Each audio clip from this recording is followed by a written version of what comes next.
Bismillahirrahmanirrahim. Assalamualaikum warahmatullahi wabarakatuh. Alhamdulillah, bini'matihi tatimmus sholihat wa bifadlihi tatanazzalur rahmah.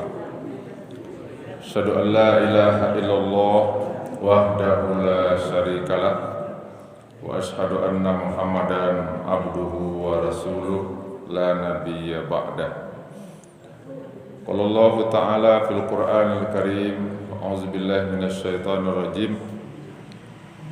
Tsumma qasat qulubukum min ba'di dzalik fahiya kal hijarati aw ashaddu qaswa. Wa inna minal hijarati lama yatafajjaru minhul anhar. Wa inna minha lama yashaqqaqu fa yakhruju minhul ma'. Wa inna minha lama yahbitu min khasyatillah wa ma Allahu bighafilin amma ta'malun. Shadaqallahu azim. Bapak, ibu-ibu, jemaah, para tamu Allah ya rahimakumullah. Bersyukur kita kepada Allah. Alhamdulillah, Allah beri kita nikmat untuk bisa bertamu ke rumahnya, ya, Masjid Nurul Amri ini, baitun min buyutillah. Kemudian bersyukur kepada Allah Subhanahu wa taala atas limpahan nikmat hidup. Kita masih bernapas, dan bernapas kita untuk hidup. Hidup adalah untuk mengabdi kepada Allah Subhanahu wa taala. Salawat dan salam mari pula sama-sama kita sampaikan, mohonkan kepada Allah, semoga Allah curahkan untuk kekasihnya Nabi Muhammad sallallahu alaihi wasallam. Allahumma shalli ala Muhammad wa ala ali Muhammad. Seorang nabi yang mengajarkan banyak hal kepada kita. Di antaranya adalah bagaimana kita memahami apa hakikat hidup kita ini, ya. Datang dari mana kita sekarang sedang di mana, dan pulang ke mana. Itu kan Nabi yang mengajarkan kepada kita. Bapak dan Ibu jemaah Maghrib rahimakumullah. Baiklah, pada malam ini kita bahas sebuah hadis yang diriwayatkan oleh Imam Ad-Dailami. Hadis yang judulnya adalah Sittatu Asya' Tuhbitul A'mal. Sittah artinya adalah 6. Asya' perkara, tuhbitul a'mal, yang bisa menggugurkan, menghapus, ya, amal-amal ibadah kita. Jadi memang berat, Ibu, ya. Jadi apa itu? Nah, ini kita lihat. Bapak dan Ibu, kita penting harus belajar agama ini.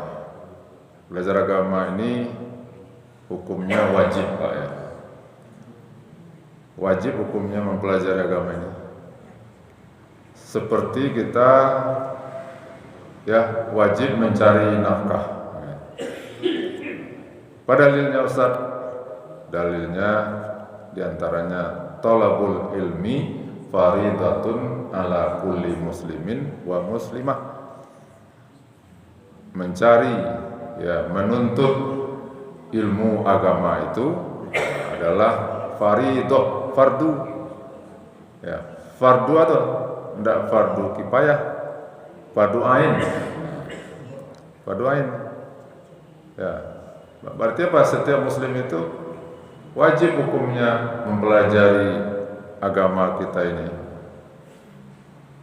Ya. Bukan seperti mempelajari ilmu komputer, ilmu kedokteran. Nah, itu fardu kifayah tuh. Nah, tapi kalau belajar agama ini wajib hukumnya. Kalau wajib apa? Kalau tinggal kewajiban itu, nah, berarti apa? Harus kita minta ampun pada Allah. Nah, adakah Pak Bu orang selama ini yang dia setiap berdoa minta ampun, ya Allah mohon ampun ya Allah, aku selama ini tidak belajar ilmu agama. Ada apa Bu? Ada kan? Tapi kalau minta ampun atas dosa yang lain, ya, yang ini hampir lupa ya Bu ya. Bahkan ada ulama mengatakan bahwa harus diqodho. Nah, diqodho itu apa? Diqodho. Nah, dibayar gitu. Nah, sama seperti puasa. Puasa tinggal diqodho. Ya. Menuntut ilmu agama itu juga harus diqodho, kata ulama. Yang mana diqodho? Sholat juga diqodho. Pada tahun dulu manusia itu tidak belajar agama ini pokoknya.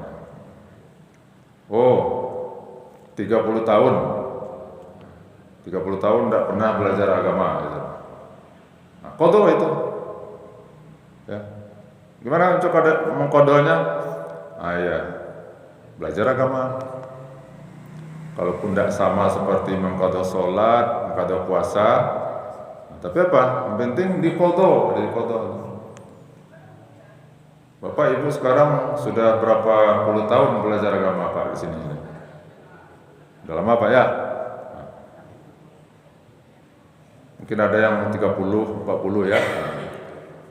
Tapi bisa jadi mungkin umur 15 atau balik berakal sampai umur 30 mungkin tidak belajar agama. Nah begitu Pak Bu. Ya. Kenapa? Karena kalau tidak belajar agama, manusia tidak tahu mana yang halal, mana yang haram, mana yang boleh, mana yang tidak boleh. Nah, salah satu yang akan kita pelajari itu adalah bagaimana cara, ya, apa yang bisa menghapus amal ibadah kita itu. Beramal sebenarnya mudah Pak itu, mudah sebenarnya. Tapi yang payah apa Pak? Menjaga amal itu. Menjaga amal itu. Bagaimana amal yang sudah kita lakukan, ibadah-ibadah yang sudah kita kerjakan puluhan tahun itu, nah, merawatnya yang penting.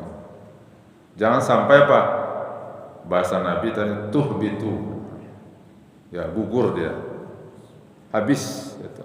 Hapus. Nah, kita udah capek-capek, tapi tahu-tahu hilang. Gitu. Padahal itu yang akan kita bawa nanti ke akhirat kan itu. Nah, makanya Nabi mengajarkan pada kita ada 6 kata Nabi. Hati-hati, jaga-jaga betul yang 6 ini kata Nabi itu. Ya, bisa maknanya menghapus sama sekali, bisa juga artinya menghalangi seseorang itu dari tidak beramal. Jadi tidak beramal dia terhalang. Nah, apa itu Bu? Pertama, kata Nabi, istighalu bi uyubin nas. Apa tuh Bu? Istighalu bi uyubin nas. Sibuk dengan mencari-cari yaitu aib manusia. Ini yang pertama. Waktu habis hanya adalah mencari-cari kelemahan manusia orang lain.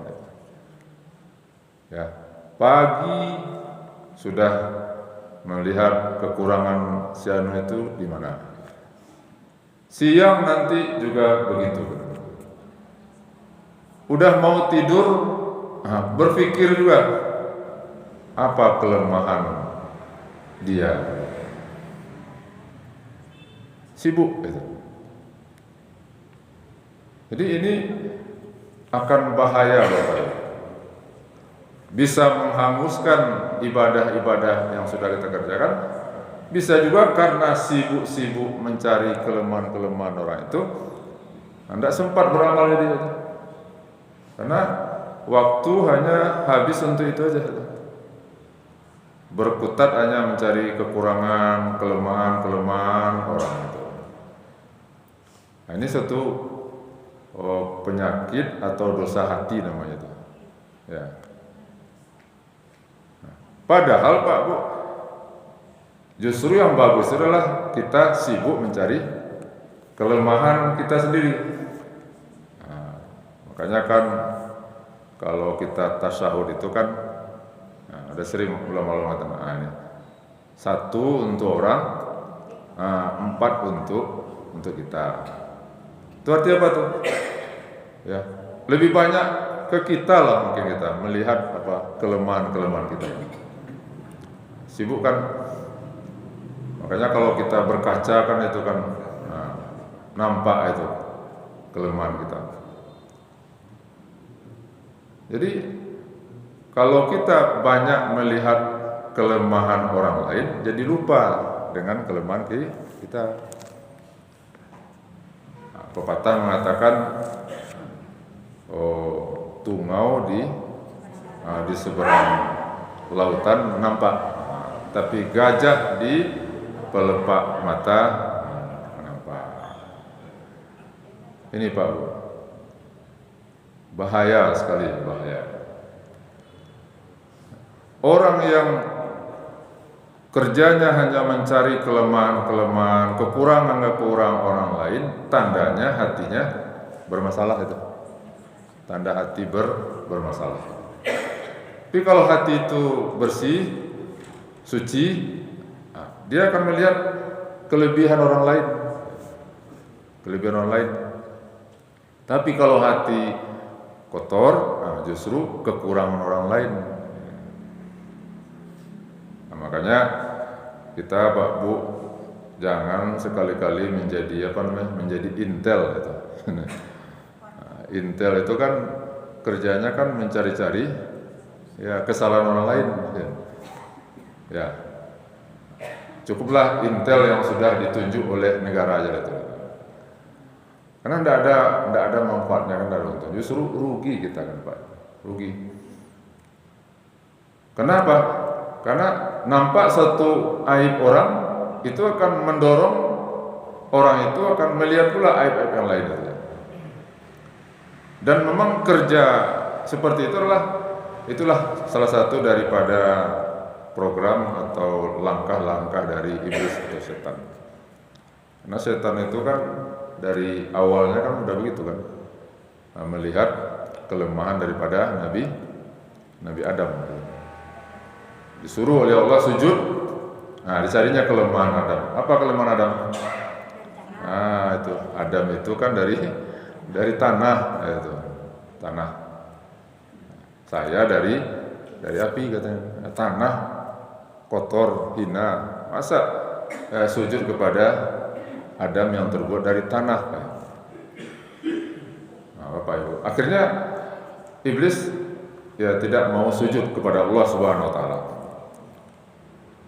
Jadi kalau seseorang sibuk hanya melihat kelemahan-kelemahan dirinya, kan kita ini Pak Bu banyak kelemahan ini. Ya, kelemahannya. Dan kelemahan-kelemahan kita itu orang tahu, orang lain tahu, dan yang paling tahu adalah kita. Ya Bu ya. Ya. Yang keluar itu baru ya kulit-kulitnya tuh. Tapi yang ada di diri kita, dalam hati kita itu, nah kita yang tahu itu. Ya. Maka kalau kita sibuk melihat kelemahan-kelemahan orang lain, nah, itu akan membatasi kita, membuat kita lalai dalam melakukan kegiatan-kegiatan ibadah-ibadah lain. Kan lebih bagus kalau 5 menit, 10 menit atau 1 jam mencari-cari kelemahan orang, kadang-kadang tidak dapat, tidak ketemu. Lebih bagus mungkin digunakan itu untuk membaca Al-Quran, digunakan untuk silaturahim, ibu ya, turahim, digunakan untuk mungkin ya taklim, belajar, daripada mencari-cari ya kekurangan-kekurangan, kelemahan-kelemahan orang itu. Ya. Nabi mencontohkan kepada kita, Nabi itu tidak pernah sekalipun itu ya mencari kekurangan-kekurangan orang tadi. Bahkan Nabi mengajarkan, man nafasa kurbatan min kurabil dunya nafasallahu kurbatan min kurabil akhirah. Siapa yang menutup aib seseorang di dunia ini, maka Allah nanti akan menutup aibnya pula nanti di akhirat.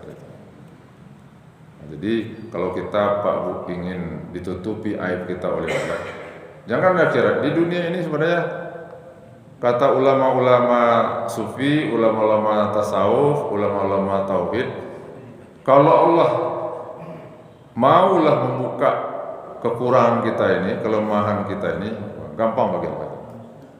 Tapi itulah Allah Maha Rahman, Maha Rahim itu. Ditutupi, Pak. Ya, ditutupi. Nah, maka kita juga harus seperti itu, Pak. Jadi karena ada 6 poin ya 6 atau 7 menit.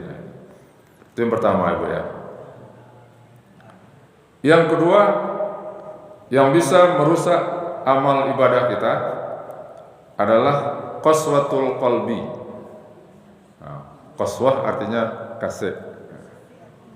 Nah, qalbi hati. Nah, itu. Kasih hati. Batu kasih itu. Nah, ini dia ayat kita baca tadi. Kata Allah, summa qasat qulubukum min ba'di dzalik. Kemudian hati kamu menjadi kesat. Kaset itu apa tuh? Nggak licin atau kaset apa tuh kaset itu? Kasa.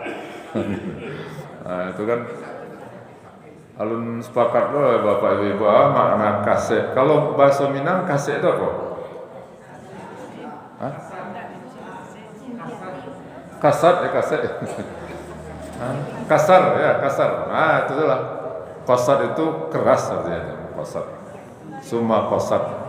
Pada berikutnya summa kasar qulubukum, kemudian keras hati kamu setelah itu. Fahiya kal hijarah, maka hati itu seperti batu. Itu dia. Kareh. Kareh hendak lunak. Ya. Au asyaddu qaswa, atau hati itu lebih keras daripada batu. Jadi kasih itu artinya keras. Ya, keras. Seperti batu diumpamakan oleh Allah begitu hati itu. Batu ya. Jadi kok metafora atau namanya perumpamaan oleh Allah itu. Jadi hati itu bisa seperti batu atau lebih keras daripada batu. Padahal kata Allah, wa inna minal hijarah, dan sebahagian daripada batu itu lama yatafajjaru minhul anhar. Batu itu bisa mengeluarkan air. Ini bisa ibu-ibu. Batu mengeluarkan air. Baca itu. Artinya dari selah-selah batu itu keluar air. Kalau ingin lebih meyakinkan lagi, coba Bu, orang belah batu air tadi. Lalu apa? Dari belahan batu itu keluar air, ya kan? Tapi hati tidak itu. Batu yang keras saja dari salah batu itu keluar air itu. Wa inna minha lama yashaqqaqu fayakhruju minhul ma'. Dan ada pula batu itu kalau dia dipecah tadi, maka keluarlah air di sana. Bahkan wa inna minha, batu itu lama yahbitu min khasyatillah. Ada batu itu yang tersungkur, ya, takut kepada Allah. Batu itu makhluk Allah kan itu Pak. Batu itu adalah ayat-ayat Allah. Macam-macam batu di dunia ini. Ada yang batu itu bisa menghapus dosa, tuh Hajarul Aswad. Ada batu itu yang membunuh manusia. Nah, itulah batu, ya, burung ababil itu. Tarmihim min hijaratin min sijil, itu batu. Ya, disuruh oleh Allah lempar itu pasukan Abrah, lempar itu. Ya, lemparkan melalui burung itu. Sehingga ya hangus pasukan-pasukan ya daripada Raja Abrah tadi. Jadi yang kedua yang membuat orang itu terhalang berbuat amal atau amal ibadahnya habis itu karena hatinya kareh hati, sama tuh kareh hati dan ya kareh hati, tidak masuk kebenaran, ya, tidak menerima kebenaran, tuh. Ini memang ayat berkaitan dengan masalah orang-orang ya Yahudi, orang kafir itu. Surat Al-Baqarah ayat 74. Nah, ya. Bani Israel. Ya. Emang kareh. Kini bapak enggak di Palestina itu. Baraka karya tindak. Sudah 50.000 orang dibunuhnya. Sudah 50.000 bunuhnya. Mana ada manusia seperti itu? Sedangkan binatang saja bisa lebih lunak, ya. Jadi ada orang yang hatinya itu kasar gitu. Kalau udah hati kesat, keras, maka ini akan menghalangi orang tadi untuk berbuat ya kebaikan. Terhalang berbuat kebaikan. Habis amal ibadahnya. Ya Bu ya. Nah, bagaimana cara melunakkan hati? Bagaimana cara melunakkan hati? Hati itu bisa lunak. Ya, bisa lunak hati itu. Maka melunakkan hati adalah takut kepada Allah Subhanahu wa taala. Takut kepada Allah. Kenapa? Karena hati ini nanti akan dipertanggungjawabkan. Dalam ayat lain kan Allah katakan, yauma la yanfa'u malun wala banun illa man atallaha biqalbin salim. Pada hari nanti ya tidak ada gunanya harta, tidak ada gunanya anak kecuali orang yang memiliki hati yang bersih kembali kepada Allah. Jadi berarti sumber dari kebaikan itu adalah hati. Nah, maka kalau hati sudah mulai ya dihinggapi penyakit tadi istiwalu buyun nas, ya kesat, maka lakukan namanya tazkiyatun nafs. Tazkiyah, apa tazkiyah? Penyucian hati, pembersihan hati. Jadi hatiku harus dibersihan, dicuci, dimandiin juga. Ya, sama seperti jasad kita nih Pak. Jasad kita ini kita bersihkan, mandi 2 kali sehari gitu. Ya. Kemudian kita kasih baju, pakaian menutup dengan ya pakaian yang mahal. Maka hati ini juga harus dibersihkan. Kebutuhan hati atau rohani ini sama dengan kebutuhan jasmani kita. Mungkin belum pernah kita menghitung, Pak Bu, sudah berapa biaya yang kita habiskan selama hidup kita ini untuk jasmani kita ini. Nah, tapi sudah berapa pula biaya yang kita habiskan untuk menyubur, membersihkan hati kita ini. Nah, maka yang membersihkan hati itulah pertama taubat. Nah, taubat itu membersihkan hati itu, Pak. Yang kedua istighfar, kan itu istighfar. Yang ketiga itulah sedekah, kebaikan-kebaikan. Orang kalau banyak sedekah, rajin membantu orang lain, maka apa? Hati itu akan bersih dari sifat-sifat kikir. Orang kalau banyak istighfar, hatinya akan bersih dari sifat sombong. Orang kalau banyak tasbih, membaca subhanallah, maka hatinya bersih dari sifat merasa suci. Orang kalau banyak baca takbir, Allahu Akbar, maka apa? Hatinya akan merasa kecil di hadapan Allah. Nah, maka ada amalan dari para ulama-ulama, Bapak Ibu, kalau hati kita ini ingin bercahaya, 40 hari, maka apa?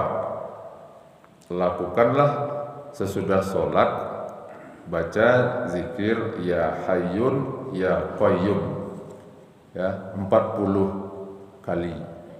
Subuh bepuluh, zuhur bepuluh, asar bepuluh, maghrib bepuluh, isya bepuluh. Setiap hari ya hayyun ya qayyum. Maka kata ulama, hati kita ini akan bercahaya. Kalau hati sudah bercahaya, maka hidup ini terasa lapang. Melihat orang itu dengan senang. Tidak nampak lagi aib orang, tidak nampak kekurangan lain, tetapi yang nampak adalah kebaikan orang tadi. Itu cara supaya membuat hati itu lembut, membuat hati itu lunak. Ya Bu ya. Apa itu? Taubat, kemudian tazkiyatun nafsi, istighfar, kemudian perbanyak sedekah. Nah, cobalah Bu amalkan Bu. Mulai sudah bisa nanti. Sudah zikir yang lain, baca ya hayyun. Artinya ya hayyun, wahai zat yang maha hidup dan menghidupkan. Ya qayyum, wahai zat yang maha berdiri. Ya hayyun ya qayyum. Pakai apa itu Bu? Pakai tasbih boleh, metongnya pakai tangan boleh, atau pakai cincin yang telekonter itu. Tapi kata ulama tadi sudah sholat, janganlah di rumah lo kok itu. Ada sholat, berarti Ustaz bertambah zikir kami itu. Kenapa tidak? Tidak masalah. Karena berzikir itu kan salah satu membuat hati kita itu menjadi lunak. Orang yang jarang berzikir, tidak berzikir, itu yang membuat hati itu keras. Karena zikir itu ibarat kita mau menumbangkan sebuah pohon, Bapak. Kan tidak bisa sekali tumbang itu. Digoyang-goyang dulu. Nah, itulah fungsinya zikir tadi Bapak. Itu yang disebut dengan tazkiyah an-nufus. Pembersihan, penyucian hati gitu. Yang ketiga yang bisa merusak amal kita adalah hubbud dunia. Apa itu hub? Cinta kepada dunia yang berlebihan. Cinta kepada dunia yang berlebihan. Buya Hamka pernah ditanya Pak Bu. Ditanya oleh Buya Hamka, Buya, mana yang lebih berat kerja penumpang di sebuah mobil daripada sopir? Pernah Ibu Basobok cerita itu? Buya Hamka kan ahli hikmah. filosof gitu. Kata-kata itu banyak ya, contoh-contoh. Apa jawaban Buya Hamka? Kalau menurut Ambo, kata Buya Hamka, barek karajo siapa? Sopir ya, nah, sopir. Kalau penumpang, sangat lain enggak itu. Ya, misalnya lo enggak sopir, nah, bayang tuh. Nah, tapi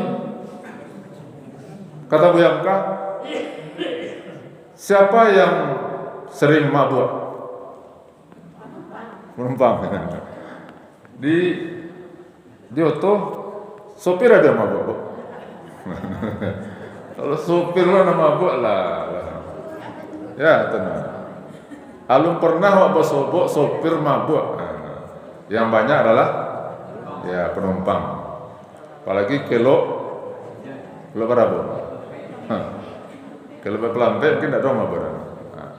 Arah ke Bengkulu di situ, kan? Atau tempat-tempat lainnya. Mabuk. Perhatikan Bu. Kenapa begitu Buya itu? Padahal berat kerja sopir, tapi sopir tidak pernah mabuk. Jawaban filosofis hikmah dari Buya Hamka. Kenapa penumpang mabuk? Kenapa sopir tidak mabuk? Karena sopir tidak mabuk. Sopir itu tahu bara kemampuan dirinya. Sopir tahu bara kemampuan dirinya. Sehingga sopir itu kalau kemampuan umpamanya larinya mungkin 80 atau 100 ya hanya bisa mabuk. Kalau penumpang kan tidak tahu dah Bu. Apa tidak tahu enggak? Lalu apa hikmahnya? Kenapa orang banyak mabuk di dunia ini?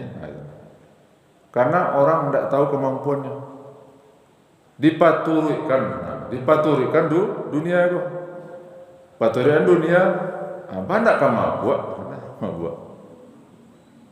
Awak kata ulama lain, kalau naik oto itu, kalau oto itu belok-belok, jangan dilawan gitu. Itu, jangan dilawan dah itu. Kok main banyak ke Solo, kira-kira. Tapi kalau tagang, itu yang buat mabuk. Ya. Jadi Bapak dan Ibu, kata Buya Hamka tadi betul. Yang membuat orang larut dengan dunia ini, terkubur oleh rayuan dunia itu kenapa? Karena tidak mengukur kemampuan tadi itu. Kalau diputurikan dunia itu, ya setiap tahun ada saja hal-hal yang baru yang menggoda Pak. Apalagi ibu-ibu, bapak buka HP, buka TikTok mana itu Bu, ya banyak nomor murah. Nomor murah, ya murah Bali kan itu. Ya, padahal Pak, tidak kebutuhan kita. Jadi itu sederhana Pak, hubud dunia, cinta kepada dunia itu yang membuat orang terhalang berbuat amal ibadah. Udah diingatkan oleh Nabi, kata Nabi, saya ala ummati zamanun, kata Nabi, akan datang suatu masa nanti yuhibbuna khamsan wa yansawna khamsan. Manusia cinta kepada 5 perkara tapi lupa dengan 5 perkara. Pertama, yuhibbuna dunya wa yansawna akhirah. Orang cinta, suka kepada dunia ini tetapi lupa kepada akhirat. Yang kedua, yuhibbuna zamba wa yansawna taubata. Orang cinta suka kepada berbuat maksiat, dosa, tetapi lupa taubat.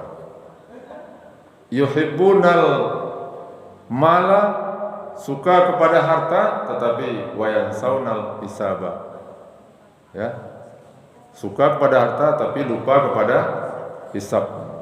Hisab itu bisa artinya tidak mau zakat, tidak mau sedekah, tidak mau infak, atau lupa bahwa nanti harta itu akan dihisab. Yuhibbunal Kusura, mereka suka kepada istana-istana, rumah-rumah megah, diparancak rumah itu. Tapi apa? Wayan saunal kuburo, lupa kepada kubur, kuburan yang hanya ya ukurannya 1,1 kali 2 gitu. Itu Bu. Mengawak di kubur mati atau hidup? Hah? Mati. Al-Quran macam tidak mati doh. Wala tahsabanna allazina qutilu fi sabilillahi amwata bal ahya. Jangan kamu mengira bahwa kalau manusia itu dalam kubur itu mati. Hidup balik nanti apa Bang? Hidup balik nanti. Ya berarti apa? Hidup manusia nanti di dalam kubur. Berapa lamanya? Nah, tidak tahu kita Bang. Itu disebut alam barzah itu. Bal ahya yurzakun, diberi rezeki kita Bang. Ya. Jadi kata Nabi yuhibbunal kusura wa yansaunal kubura. Ya. Bangun rumah, bangun istana kan rancak. Di kampung banyak orang tuh kan pulang kampung bangun rumah. Pulang kampung bangun rumah. Akhirnya lah banyak di kampung itu ruko. Banyak ruko. Mungkin di kampung-kampung Bapak itu banyak ruko. Itu ruko tuh.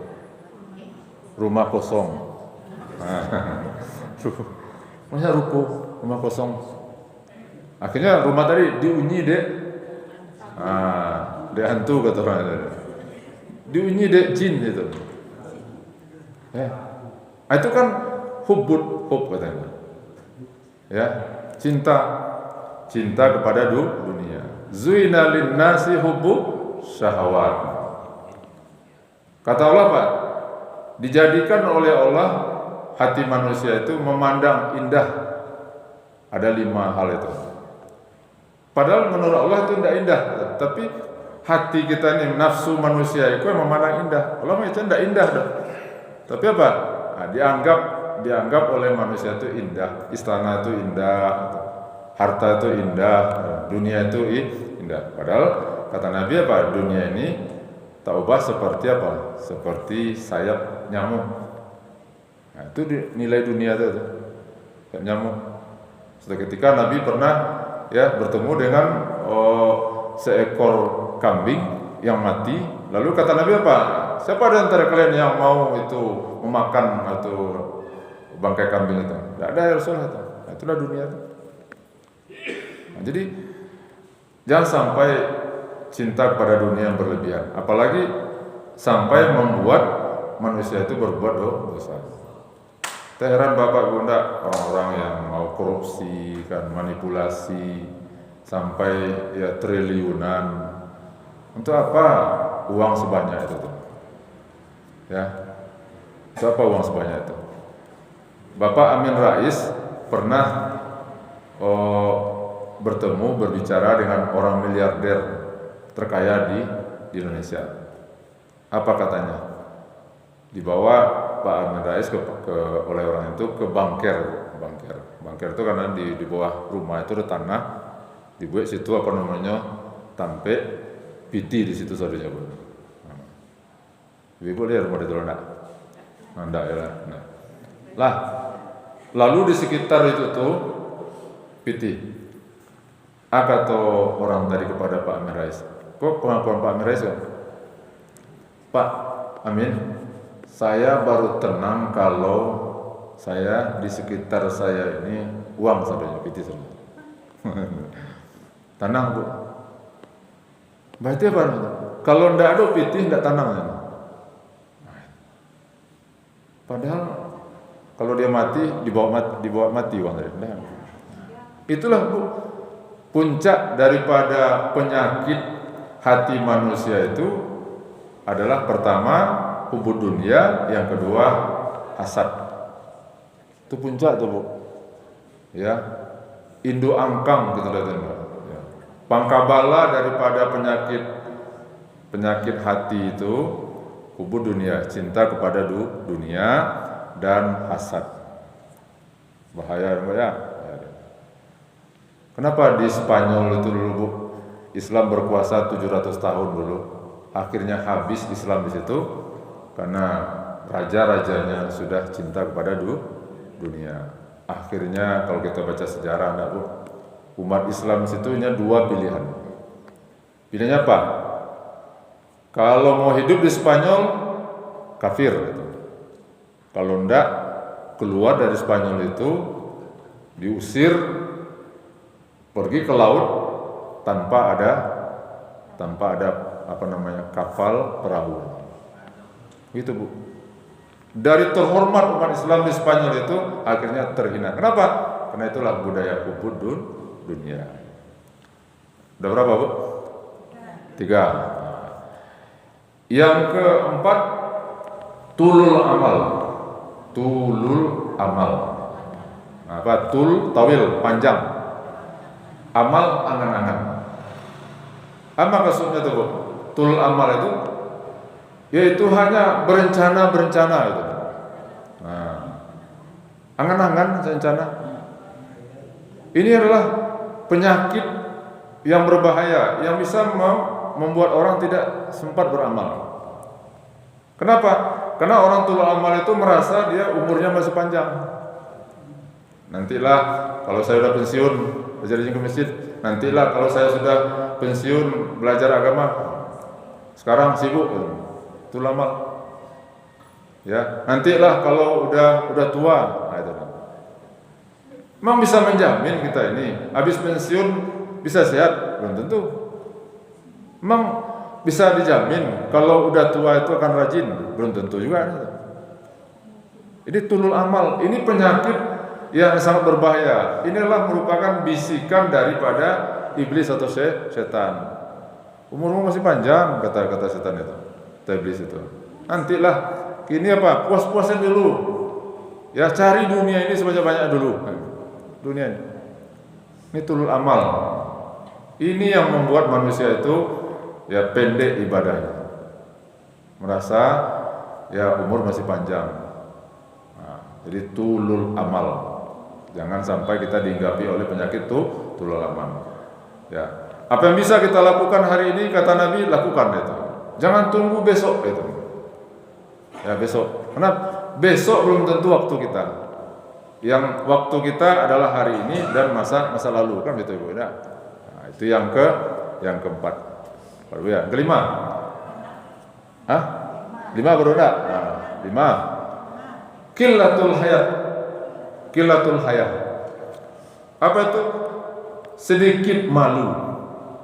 Nah, lain dong malu tapi seketek qalil gitu. Apalagi kalau ndak ada malu gitu. Jadi kalau ndak ada malu, padahal malu itu kata Nabi apa? Al-haya'u minal iman. Malu itu adalah ya bahagian daripada iman. Nah, karena ndak ada malu, itulah makanya orang berbuat sekehendaknya saja. Ya, maka ya Nabi mengajarkan kepada kita ya perkuat malu. Jangan malu-maluin gitu. Ya. Jadi qillatul hayat. Dan yang terakhir yang membuat seseorang itu habis amalnya adalah zulmun la yantahi. Kezaliman yang tidak pernah berhenti. Ya, zalim yang tidak pernah berhenti, berkepanjang terus gitu. Ya. Zalim ada dua, zalim kepada Allah, zalim kepada manusia, dan zalim kepada diri sendiri. Zalim kepada Allah apa? Tidak melaksanakan perintah-perintah Allah itu zalim namanya. Tidak pernah berhenti gitu. Terkena penyakit namanya istidrat. Ya, istidrat. Atau diberi nikmat tapi nikmat itu membuat makin jauh gitu. Zalim yang tidak pernah berhenti.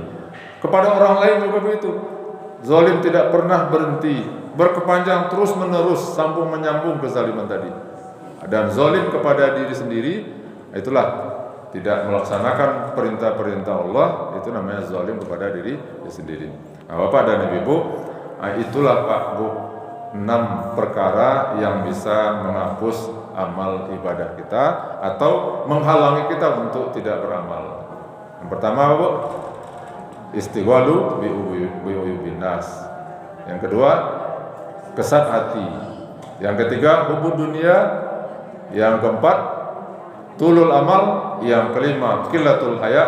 Dan yang keenam, ya zalim, aniaya yang tidak pernah putus-putus dan berhenti-berhentinya. Nah, mudah-mudahan Bapak Ibu bermanfaat bagi kita semua dan kita terhindar dari 6 penyakit itu. Amin, amin ya rabbal alamin. Assalamualaikum warahmatullahi wabarakatuh.